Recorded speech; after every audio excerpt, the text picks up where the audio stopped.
So here's a quick video on how to get your LILYGO T Display S3 unbricked.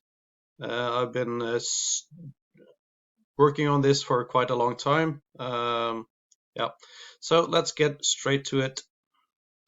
So first thing I want you to do is to go to Tools and set Erase all flash before sketch upload to enabled.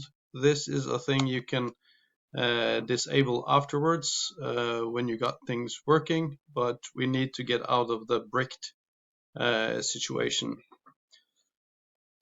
So here are the steps. First, connect to power.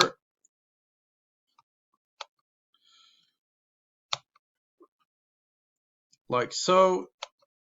Second is push and hold the boot button.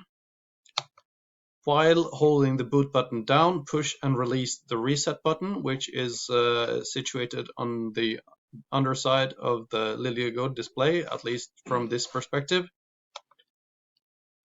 Number 4, you start compiling and uploading. So just press the upload button with a compiling sketch. Wait for uploading to appear. You're still holding down the the boot button. Wait for the uploading icon to appear.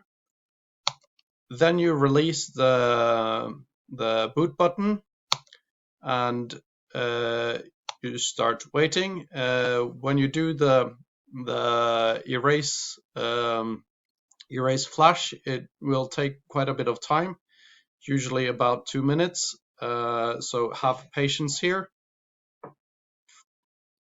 And hopefully after this, you will then achieve unbricking your device. So at this point, you should get your LILYGO device unbricked and ready to go.